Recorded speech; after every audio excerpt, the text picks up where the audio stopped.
You must be at least 18 years of age to listen to the following podcast.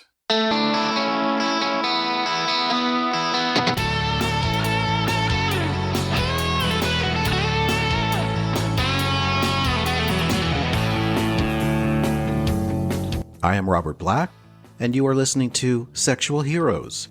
My guest in this episode is Surjette, also known as Joel Evan Tye, a gender-fluid model and recording artist for almost 20 years. In late 2017, he made a transition into gay porn to help fund the creation of his fourth and most recent album, Empowered Bottom, a project that explores all the facets of being a beautiful anomaly in an industry that favors hetero-normality. Hi, Surjette. Thank you for being on Sexual Heroes today. Thanks for having me. First, I want to share a little secret of my own. Oh. And it has to do with how you caught my attention. It seems we have something in common. We both love the color pink. Yeah. Yeah. So I've always loved it. Growing up, I loved it. My partner will attest to it. Every time we're out in a store somewhere and something is bright pink, I'll point to it and he'll say, "Yeah, I know, it's pink."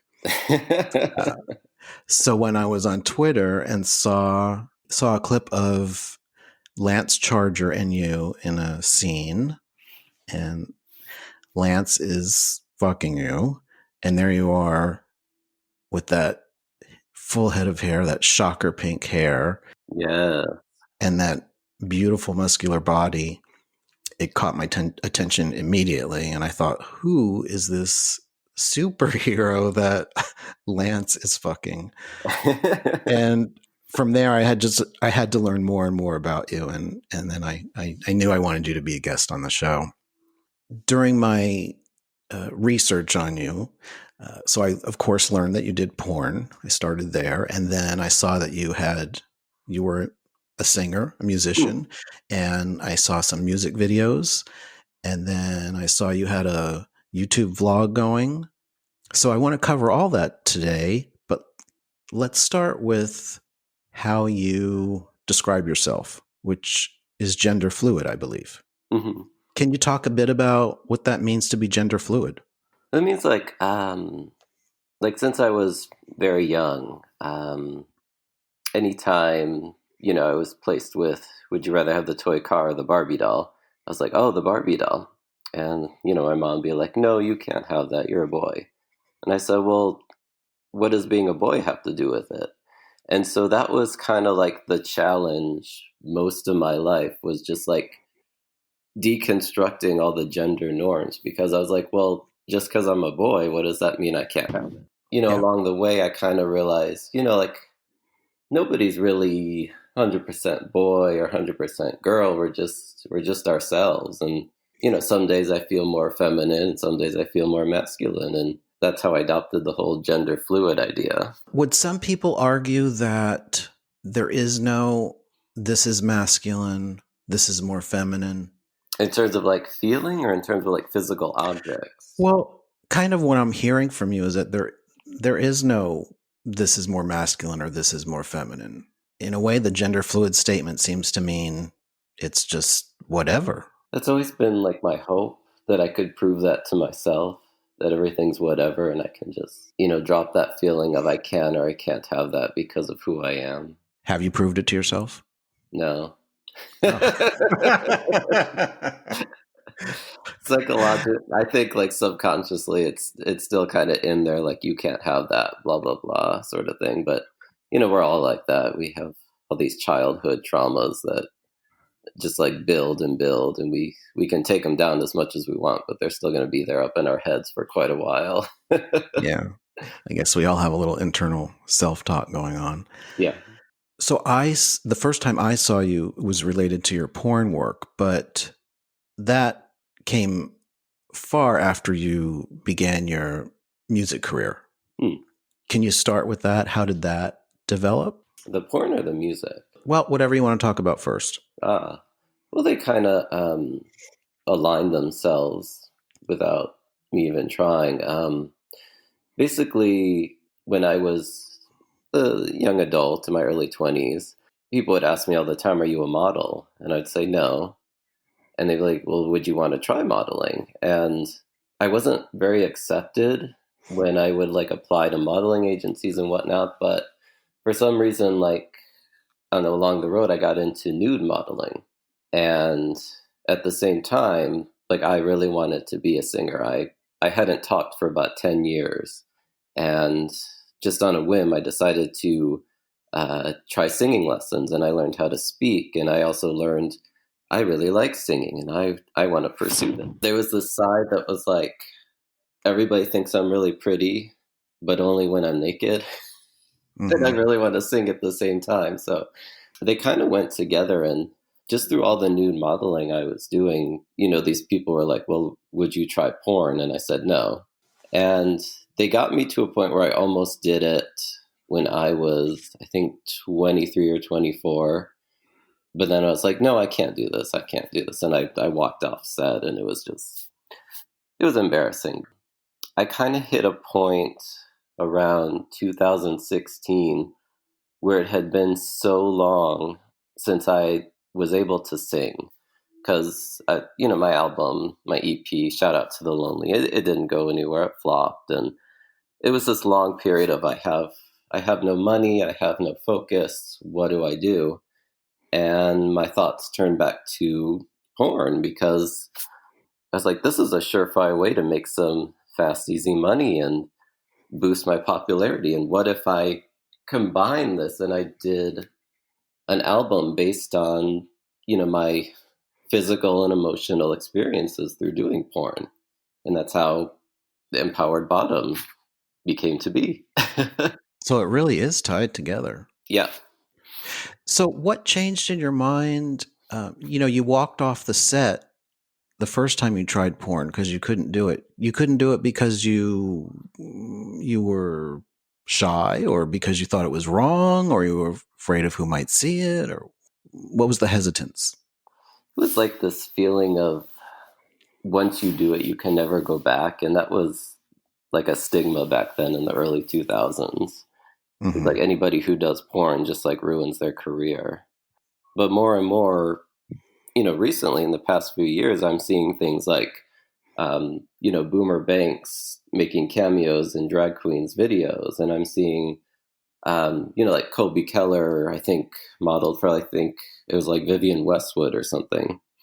And there's those actors who are on Game of Thrones who have a porn past, and I was like, maybe it's different now.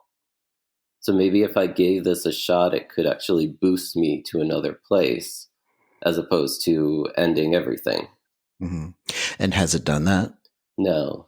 Oh. It's Okay. only been 3 years. I mean, you never know. Any day something could pop up. So when you finally did do the porn, what was your take on it? How was your experience of it? And are you still doing porn? I try. I was watching one of your vlog episodes, Yeah. and in it, you said that somebody from one of the more mainstream studios told me, or yeah, you said they told you that you were too ugly to Hmm. be cast in porn videos. And when I heard that, I thought, who the fuck in their right mind would think that and say that?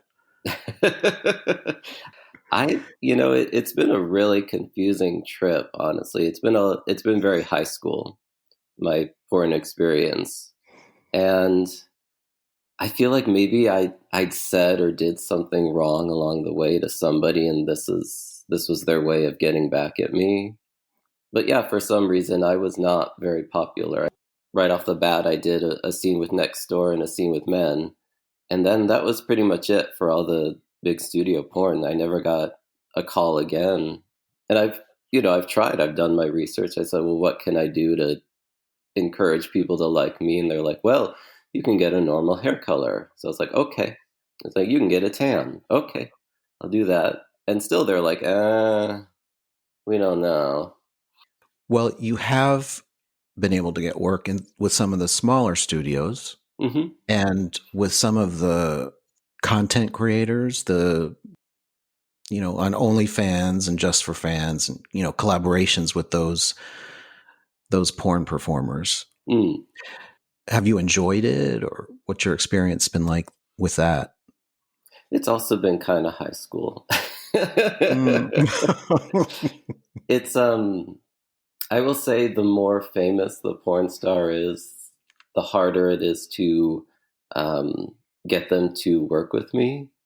Mhm. Um, it seems like the lesser known ones or the more older ones seem to be on top of things and responsible, and the younger, really famous ones are just kind of like whatever, and they may or may not show up, kind of thing.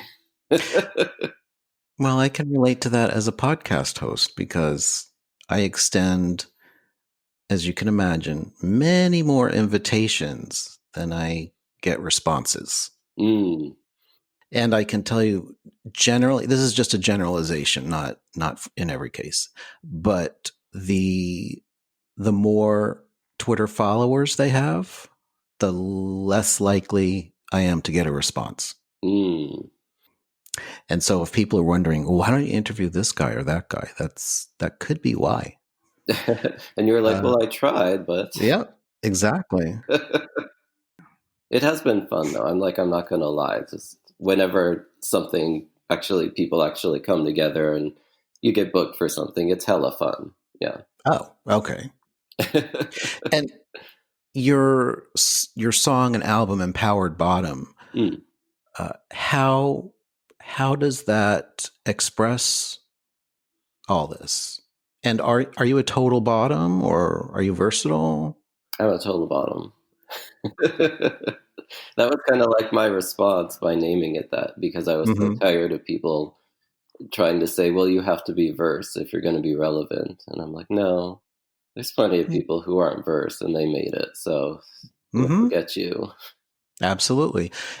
It's, part of your brand as a porn performer, if you're bottom, top, verse, whatever you are. Yes, it's all about the brand. Like some of these people just don't, I guess because so many porn careers are so short lived, they don't think about, branding and who you are and what you represent. Now, you're gender fluid. Are you gay? Do the two go hand in hand? Um, yeah, I would consider myself gay because I'm physically a man and I'm attracted to men. I don't think women are ugly, but I don't feel like sexually aroused by a woman's body. Mm-hmm. So let's talk more about Empowered Bottom. Mm. Do you want to talk about the album and the song? The idea came to me actually the night before my first scene. It just like the phrase just kind of came to my mind. I was like, "Oh, that would make a good album title." Because like in every interview, like because they were interviewing me before they would agree to work with me, and they always had to ask that, and I'm like why is this such a big deal? And like I would get like people tweeting at me once like my scenes were released, like why don't you top? What's wrong with you? And it just felt like, like there's so much bottom shaming in this industry. And I never Mm-hmm. had to deal with that prior to doing porn. I was just like, people would just say, are you a top or bottom? They're like, oh, I'm a bottom. They're like, okay, cool, let's do it. You Mm-hmm. know? And it's like, well, maybe instead of like all this shaming and all this jokes about people being bottom, because it's misogyny deep within these people, that Mm-hmm. the whole idea that bottoming is inferior to topping and blah blah blah. Um, why not make a song about feeling empowered to be who you are? And that's the backbone of my brand is learning to like yourself for who you are and what you want to be in life. So that's how that whole idea of empowered bottom came along.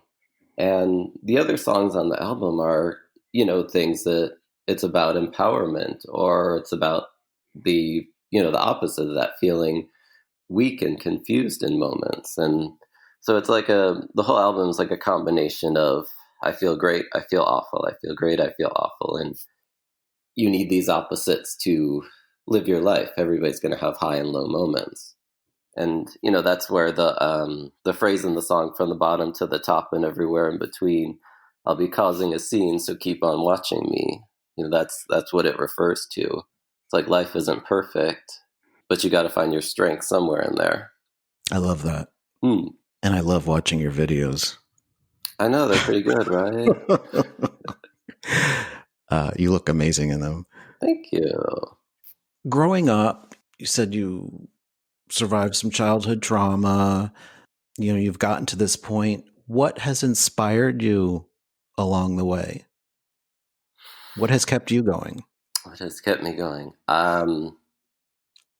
The fact that I still want to be a famous singer. And I've had to abandon that concept a lot because I've hit, financial lows and just situations where, it's not time to be a pretty singer on stage. You got to take a break. And I've also, faced a pretty good deal of rejection in every entertainment field I've been in. And just that feeling of, well, it didn't work out, but I'm not dead and I'm still really good looking, so I should keep going. If I lose my looks, I'll probably stop. Is there any particular person that has inspired you along the way that you look up to? I mean, there's a lot of like singers that I love, like vocally inspiration from, like Marie Fredriksson from Roxette, who unfortunately just recently passed away. And also like Claire Richards of Steps, which is a British like girl boy pop group. But I haven't really like looked at people's lives and go, oh, that's what they've lived. I want to do that too. I've always been, I don't want to say selfish, but, a little self-focused. So I've just stayed away from studying other people's lives, I guess. Your own unique creation. Your uniqueness certainly caught my attention. You are an inspiration to me. Oh, fabulous. Even if it's, something as simple as embracing my love for pink. Do it. You need pink hair. Well, I don't really have enough hair to pull it off right now. You need a pink wig. Anything else that you would like to share with the listeners about your journey, about where you're going, what to look for? Keep on watching me. You never know what I'm going to come up with next. Currently, I'm thinking about doing another music video for track 2 on the album. It's called Stilettos. And I want to start working on new music because the ideas come to me almost on a daily basis, and I'm writing them down. And I'm like, well, maybe it's time because, I'm not really doing anything else other than the occasional OnlyFans video. So I need that constant creative outlet, You get the ideas for the music. Do you actually write the music, or do you get the idea for the song and write the words and collab with somebody else? Or how much are you a part of that final product? It's pretty much all the latter. I just kind of, usually happens when I'm just doing something random. I'll hear a song lyric, or if I buy like new music, I'll start like hearing my own words to that song. And so I'll write them down and then I'll bring them to the producer and I'll be like, I like how this song sounds and this is the idea I want, but I have like zero musical talent. I cannot write music. I can't hear harmonies. They got to tell me everything to do. But it's still like my idea, that song or video is. One thing we haven't talked about is the vlog, the YouTube vlog, which also very interesting. So the vlog idea started because people were telling me I'm too superficial from what they saw online. They said I needed to be more human. And so I just started, I have all these random thoughts in my head about life and, sometimes gender, sometimes depression, all these things. So I just started turning that into a vlog. And I've done 3 now, but it's all basically the same idea. It's me talking to the camera, but there was the Surjet vlog, and then when I started doing porn, I called the vlog Private Parts. And when I released the album, I did a third version. It was called The Road to Empowerment. And it's basically just things I've observed in life and what I've gone through. And I know that I just kind of like start talking, and before I know it, I said something really smart. And so that's the episode. I'm like, okay, I made the point. Have a nice day. Okay. Well, I encourage all the listeners to check that out, as well as your music. All right, Surjet, thank you very much for being with me today on Sexual Heroes. Yeah, thanks for having me. For information with links about a guest appearing on Sexual Heroes, visit the show notes at sexualheroes.com or on your favorite podcast app. And while you're there, be sure to rate, review, and subscribe. You can follow and message me on Twitter at RobertBlackXXX and on Facebook at RealRobertBlack. Thanks for listening.